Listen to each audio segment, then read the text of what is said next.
When camp pros gather, it is always extraordinary. We just had the pleasure of attending the Women in Camp Summit, and it was truly amazing. Join us for the stories and the lessons learned from the sessions, village times, connecting, networking, and playing together.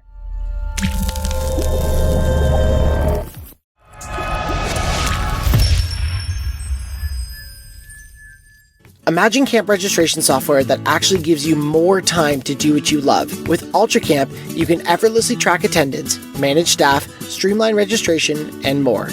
Explore now at ultracampmanagement.com/campcode. Welcome to Camp Code, a podcast brought to you by Go Camp Pro. After 10 years of podcasting, is there anything left to say? You bet, because just like people grow and change, so does our industry.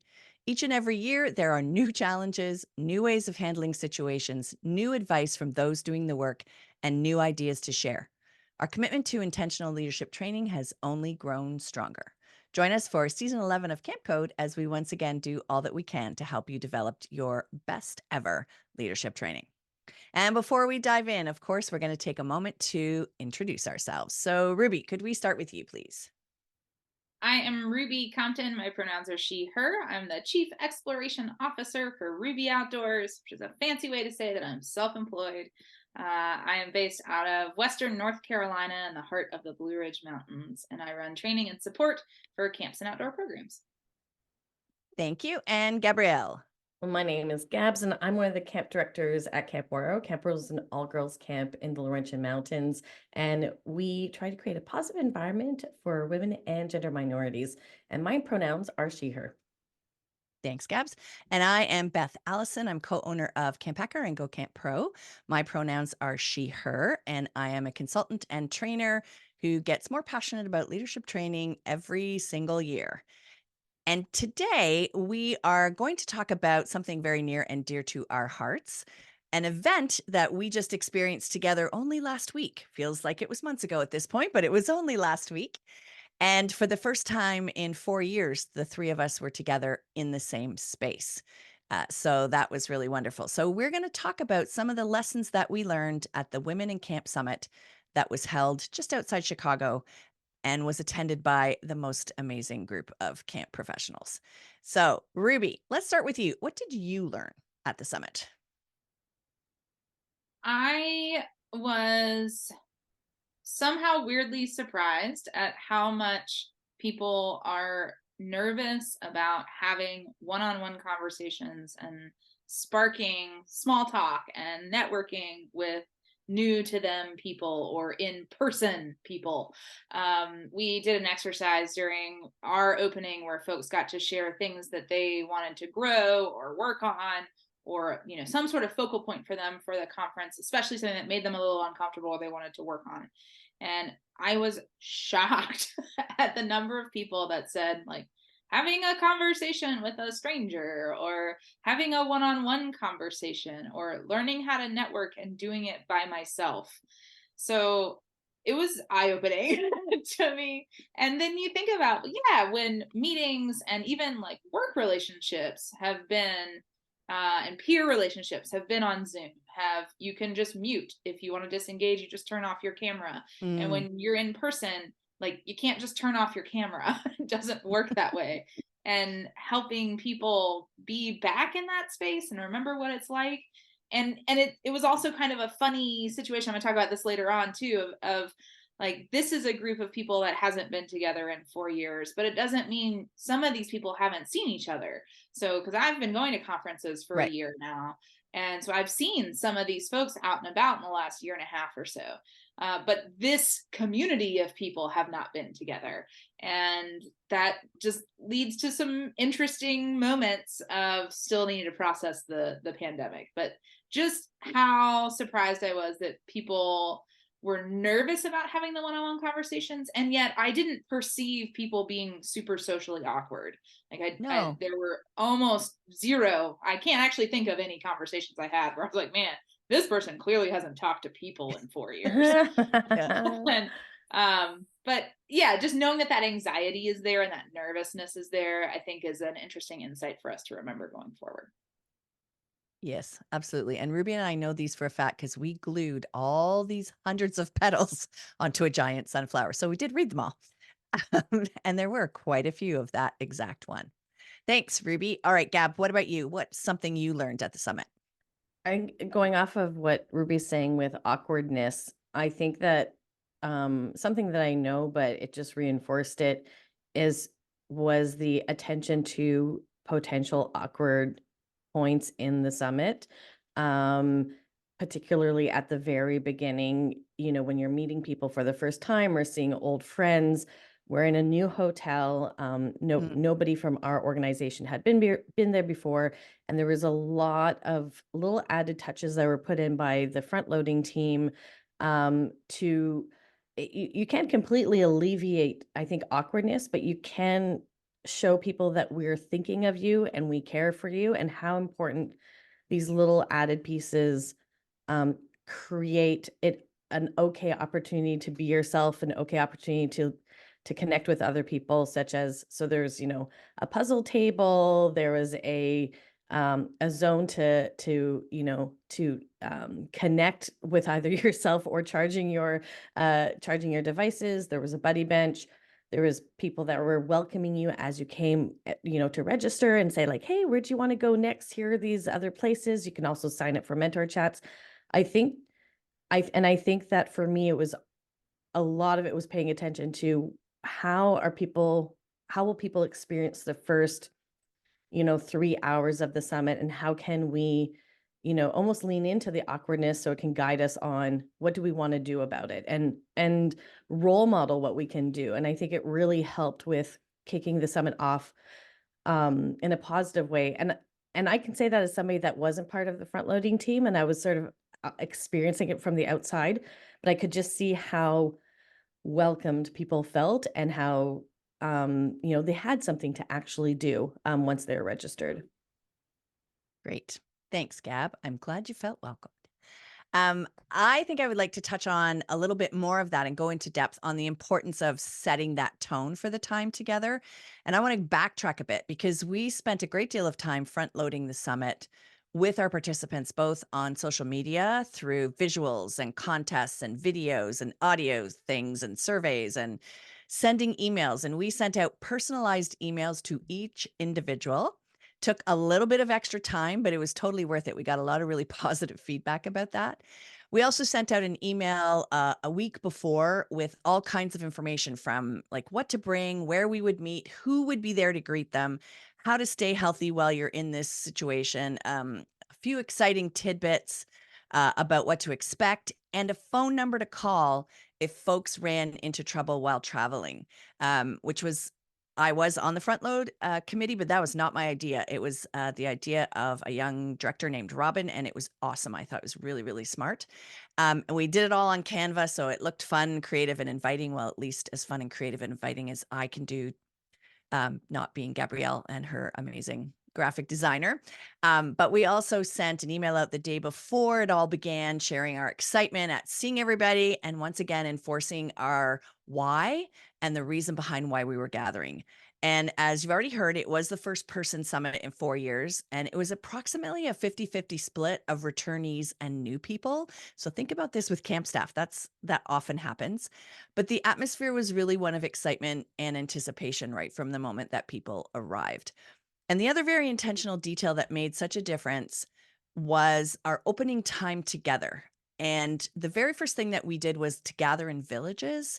So people knew that they belonged somewhere and had a place to sit. And their village leaders had been front loaded via Zoom several weeks prior to make sure that everyone was going to feel seen and heard and welcome. And 3 very brilliant women took them through this hour. So I'm gonna brag on us for a little bit, but it was so amazing that we could, lead a session together again. And I just wanna highlight a bit how we organized it and the things that I learned from Ruby and Gab, or were reinforced again from my beautiful partners, by the 3 of us planning it together. So it began with the what, led by Ruby, like what we were gonna be diving into, and went to the why of the summit from Gabs, and then I shared the how, so details of what to expect through the coming days, and then we each shared something that we were grateful for. So we took a moment to be vulnerable in front of these people. And we then paired up the villages and had them share answers to questions with one other person in sort of concentric circles, but changing partners with each new question. And we started out asking questions that weren't too personal or too difficult to share with other people. And of course, it was all based on our theme. We then put them back in their villages, gave them time to whibbit answers to deeper questions. So now that they're feeling a bit more comfortable, we gave them some time to think, go a little bit deeper in their thinking. And after a time, paired up with someone in their village to share the answers that they were comfortable sharing. And the important piece was Gab's idea to offer the opportunity to not have to give definitive answers. So we worded them in a way that said things like, give one or two examples of, rather than write down the reason that you whatever. And I think it took some of the stress out of it. So it was really smart on Gab's part. And then we moved to 3 more questions that were done in group discussion facilitated by the village leaders. And again, they were totally front loaded ahead of time with the questions. And they discussed the sessions for the summit, talked about what they were excited about, which ones were outside their comfort zone. So we moved people from sharing general information in pairs to writing before they talked and then asking them to share a bit more personal information, but giving them room to choose what they were comfortable sharing. And then we ended off that section by asking them to think about how they wanted to grow during the summit. That was the pedal part Ruby was talking about, to get them to really think about what they wanted to get out of it. So think about that in terms of your opening session at staff training this year. Like you've already got them excited for what's ahead. And before sending them off with some hopefully inspiring words to make great connections and learn and inviting them to participate as fully as they liked, because we all value what they had to say and share, we had those who had been at the summit before share their best advice for getting the most from the summit. So, as I said, I think by now you can all surmise how this particular process would be a great way to start leadership training next summer.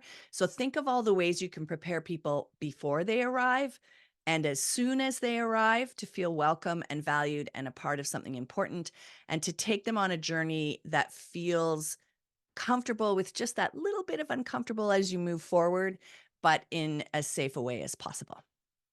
So thank you to you two for helping me learn all of those things and to practice some of those things all over again. And we're going to stop right now for a quick break to hear from our wonderful sponsor. And when we come back, we are going to give you a few more ideas of what we learned at the summit. For our Camp Code listeners, here's an exclusive offer to enhance staff retention year-round. Get Ultra Camp's staff communication calendar with free customizable email templates at ultracampmanagement.com/campcode.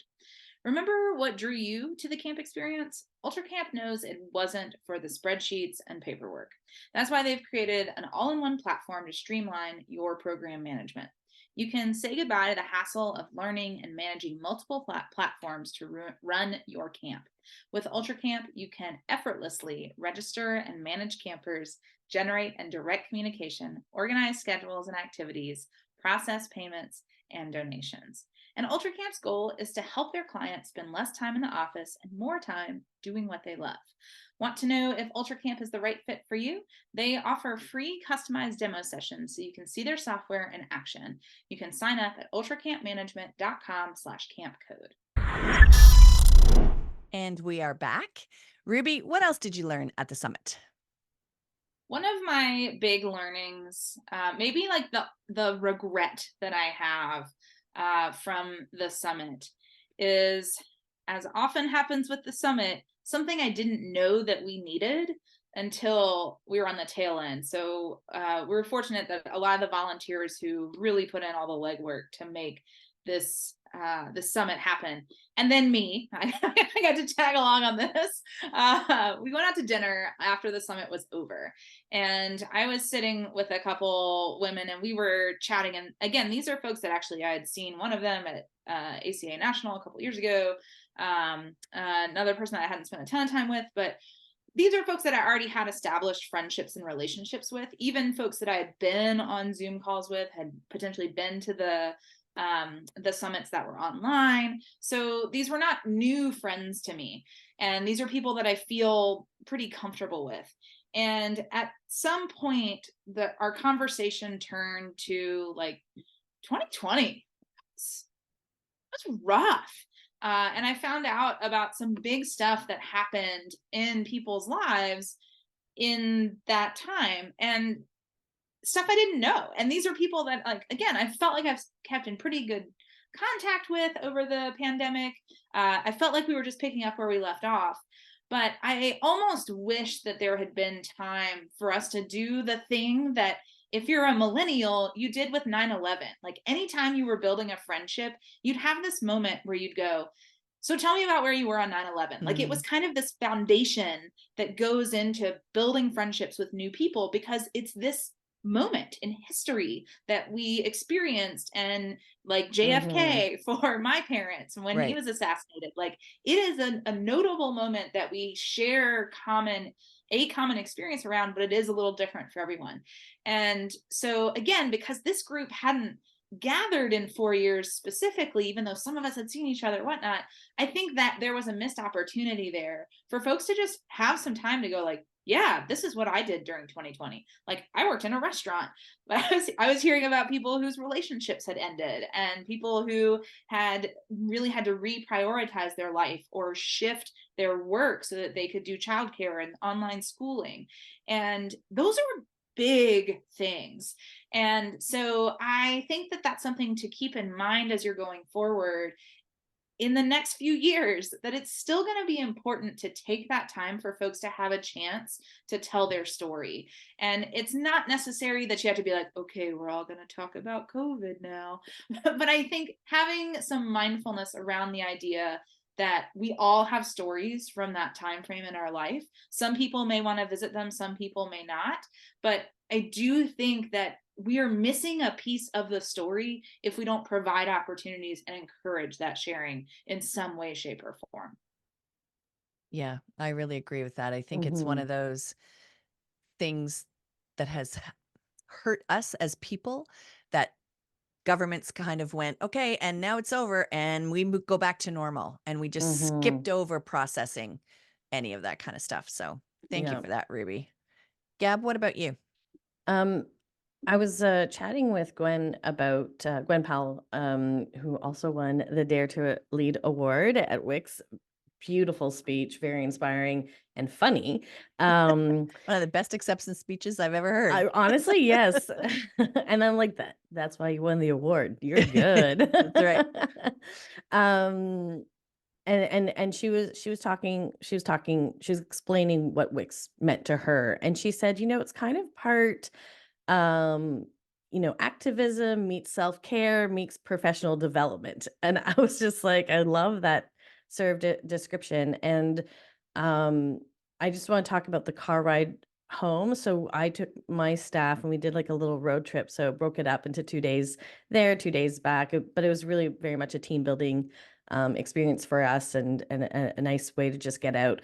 But they were talking about the sessions that they went to and how amazing all the sessions were. And there were hits after hits after hits. And I will say that my staff, they don't hold back. They're not polite. They're lovely, but they're not going to be polite for the sake of being polite. And so they can be very critical, which I appreciate. But the professional level of that, I would say, up to their game was very high, and they've gone to other conferences as well. And I think sometimes the Women in Camp Summit gets not necessarily, it's not looked at always as top priority is professional development. Not that it's not our priority, but that's not maybe what it brings to everybody. And I think what Gwen was saying is activism, self-care, professional development. I think it really sums it up very, very well. And I think for our camps, again, people don't know the work that we put into our sessions and our staff training. And I was just trying to think, how do we showcase the quality of education that's happening within our camps, within our staff training, same as Wix. And the other piece that I was thinking about is that you can't have the activism energy if you don't have the self-care first. And Hmm. I really saw all of the front loading that Beth was talking about led us to the Shiro Talks. And the Shiro Talks is a place where you sit down at a table with group, 5 or 6 other people, brainstorm a bunch of subjects that you want to discuss and bring it to the larger group. I'm not going to get into detail about how we did that, but or how Ruby did it very, very well. But what I saw was sort of this exhale of people that were letting the veil down and sharing what truly was on their minds and in their hearts. Like, these are the things that are frustrating them. These are the things they're feeling hopeless and helpless about. And there was an honesty there. And you can't do that without building trust and community at the beginning. So, seeing all these pieces come together, I thought was quite powerful, but it also helped me reflect on how are we doing that within our staff training. Thanks, Gab.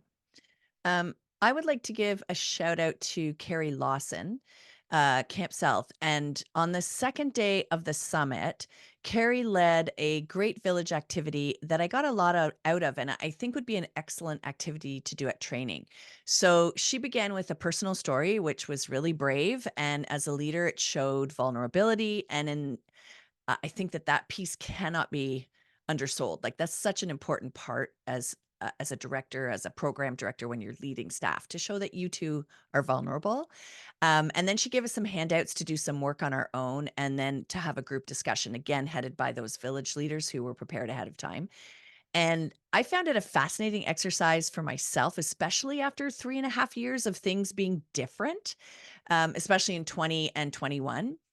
And then Carrie gave us a description of villages that we create in our lives, and got us thinking about all the different villages we've developed. So work, school, family, neighbors, camp, and then gave us ideas to think about when creating villages for ourselves. So people who maybe have similar values, or geographically near to us, or sometimes they're temporary villages, sometimes long term. They fill a specific need for a little while. There's reciprocity. I mean, these are just a few examples. And she had us discuss who the villagers currently are in our lives and what roles they fill, and what are the needs that we have right now. Are there any villages or villagers missing? And what role camp community plays in our lives, which was really fascinating, because pretty much all of our villages tended to revolve around camp. And what are its strengths and its challenges. And then the next part of the exercise talked about how to build your village, how we could fill needed roles, how villages can change over time, how we can each fill roles for each other, how we can protect our time and energy so as not to overextend ourselves, and all of those things. And I think it was an incredibly useful exercise, and one that so many of us need these days. As Ruby has alluded to already, the pandemic, online work, online schooling, social media have really taken us further away from our villages than we used to be. And there are skills involved in creating villages for ourselves, people who can support us and people who can be there for us. There were so many great questions that I think maybe several days into staff training, you could have your staff go through, to talk about these things, to help our young people ensure that they know how to cultivate the relationships that they need. And they learn that not everybody stays in your life forever, and be okay with that. And the importance of having people in your corner and not having to go it alone. Like, there were just so many benefits. And I think that we need to be facilitating those kinds of important conversations with our staff. So I learned all about that. Do either of you have anything else you would like to share? I would love to just piggyback on that one, because I had also written down and jotting down notes. That is another big takeaway. That village activity was a revisit to the idea of how do friendships change. And villages are more broad than just friendships. But I think especially as women who are typically put into caretaker roles and typically have all these very strange and conflicting expectations that society puts on us, that a few years ago, I had some real crises around my friendships and my network that I had established here when all of them started families. And I remember going to Christmas shopping this time of year and running into one of my friends who had a young baby, like just a couple months old. And this is a dear friend who knows a lot of stuff about me, has been a shoulder to cry on and a support system. And I'm trying to be like, hey, oh my it's so lucky to see you, and connect in the way that we used to. And she has to be focused on this baby that's right in front of her. And I could feel her going, oh my God, I'm so sorry. I want to pick, but and I was going, oh my God, it's okay.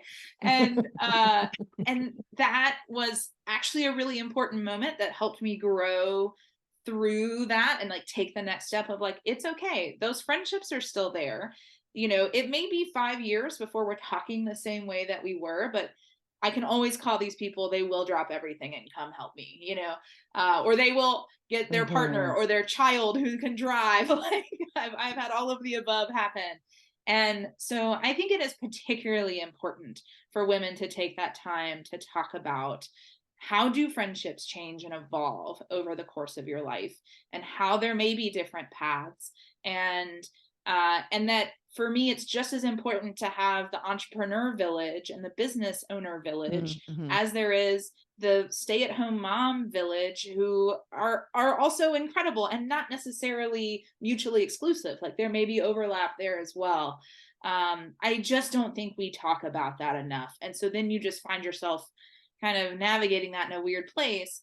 And furthermore, the thing that I've seen lately is a lot of people navigating elder care and not having a support Mm-hmm. system to assist with that, and people to talk about that with. And so that's been kind of one of my things lately, is all my friends, anytime there's this like hint of talking about elder care, I'm like, just so you know, you can always talk about that with me. Always. I will Mm. very have, and I don't have all the answers, but it can be sad, it can be hard, it can be celebrations, but let's talk about it. And again, I think those are just sometimes unspoken words that we need to bring forward more often. Thanks, Ruby. And I think in the context of a camp, I was just thinking about how smart and brilliant this concept is. In staff members have maybe different people that they're working with throughout the summer, and we also evolve. We become more comfortable, more confident, Right. or not. Yes. Yes. And actually talking about what change in yourself might look like, change in your friends might look like. How do we support? How do we have conversations around that? I had never really, we know camp does change people. Hopefully, it provides a platform for them to feel strong and grow. Um, but we don't actually talk about as we change throughout the summer. Mm-hmm. And even going home and being a different person with your family and your friends there, what does that look like? So that's something, as you were talking about that, Beth and Ruby, I was like, oh, I think I really need to talk about change and those relationships at camp. I love that. I love that. My last thing is, again, it's fascinating because we didn't talk about this ahead of time, but we're all kind of talking about relationships and connections and all of that. These are the things we learned. I got to sit through a Lift Your Voice session led by a very wise and brave woman, Neva Baltzel, who talked about life after camp. And she shared her story with us, and it was vulnerable and honest and still a bit raw, but she had each one of us in the room right there with her as she told her story. And she didn't stop with the story. She then shared 5 lessons that she learned from living through leaving camp the way that she did, and they varied from very harsh realities like money actually matters, which so many camp pros are brainwashed to think it doesn't, to how to properly care for yourself, to the importance of mental health, to allowing people that you've cared for years to care for you. And the reaction from the room was so intense and meaningful that it really reinforced in me the value of sharing those stories with one another, of being willing to be vulnerable in front of people, and how it connects us, teaches us, inspires us, and lets us all know that we're not alone. And I think this lesson couldn't be any more important heading into 2024. All right, Gabrielle, do you have a recap for us? I sure do. Woohoo! Recap. Okay, so shockingly, front loading is really helpful and important. But What? always centering with intentionality. I feel like some people have already heard that before, but Everybody, it's true. Once or And twice. yeah, it's important and it's true. And you guess what? Awkwardness can be your best friend. Like, think of all the times where you're like cringy and like, and then be like, hey, let's put a puzzle table there, and the people will flood to it and feel a lot better. So lead with awkwardness. Community, relationships, exploring change are all very nuanced subjects that maybe we don't talk about, could be really powerful themes when it comes to our staff training, and something that we can embrace the change throughout the summer. Hey, nervous one-on-ones, checking in with your team and seeing what are some of the things that makes them the most nervous. It might surprise you, like it surprised Ruby in the first day of our summit. Making sure that we're trying to get staff members to that place where they can actually exhale and be their authentic selves and ask those questions, Mhm. and push the envelope a little bit so that, everybody is learning and growing. And remember, a little bit of self-care, a little bit of professional development, a little bit of activism goes a long, long way, but none of it works without intentionality and starting with the person first, self-care. Brilliant as always, Gab. Thank you. And if you'd like to tell us your thoughts on this episode or getting involved in our podcasting in some way, you can use the hashtag Camp Code, and you can let us know any topics you'd like us to discuss or guests you recommend that we have. Any great leadership training tips that you would like to share, we would love to hear from you. And if you found our podcast to be useful, we would love it if you'd leave us a rating and review in your podcasting app. And here's how you can contact each one of us individually. Ruby. You can email me ruby@rubyoutdoors.com or find me on Instagram @rubyoutdoors. Thank you. And Gab? And you can email me at info@waro.com, ouareau.com. You can check out where I work at waro.com. Thank you. All the vowels. And you can email me at beth@gocamp.pro, or I'm on Instagram at topaz_fae, Fae. And for our next podcast, we're going to talk about key skills to teach in 2024. We may have sort of touched on them already, but we're going to take a deeper dive into that. Our final segment on each podcast is a best practice for leadership training. And again, we would love to hear from you, any of your memorable moments or your most effective tips. And this week's best practice is going to come from Ruby. And I'm going to give you two because I'm a jerk. Woo! All right. So number one is the best tip that's completely unrelated to everything we've talked about today, but it's the best thing I learned at the summit. You know, that like one informal conversation that you have at a conference and somebody says something, you're like, genius. Everything I paid to be here, that is worth it. So that one for me came from a conversation about the struggle of teaching lifeguarding this past summer, where it was very cold and rainy for the entire span of time, like 3 weeks that I was teaching lifeguarding classes. We had one day of sunshine. It was 55 and rainy all the time. It was terrible. And somebody I was speaking with said, one of the things that I did is I contacted local hotels who have swimming pools, because a lot of times there's not much going on in them during the day, and we had a pool that was willing to rent to us, not for the whole class, but for a period of time. And I was like, genius. Genius resource not being utilized, could help everybody out. Win, win, win, win, win. Love it. That's what the Women Camp Summit's all about. So that made me very happy. And I'm excited to go down that rabbit hole a little bit around me and see if I can help solve some of our indoor pool space problems with that. My tip number two is we have seen every year that we've had the Women in Camp Summit, people who arrive and are there before the summit starts ask, how can I help? Every single time. Yep. And so Amazing. this year at summer camp, or any event that you have, make a list of things that could be done by somebody who walks in the doors there a little bit early. Give them a job and have stuff for them to do, because it's going to make them feel good, make them feel like they're contributing. And we're camp people. We like to help. Thanks, Ruby. And that's it for today. Camp Code is part of the Go Camp Pro podcast network, and you can check out all our other podcasts at gocamp.pro/podcasts. And please check out our new podcast, The Pudding, with Travis Allison and Dr. Mandy Baker, as they share very scientific proof to improve our staff recruitment and retention. And you'll find The Pudding in the Camp Hacker podcast feed. From all of us here at Camp Code, thanks for the listening, friends.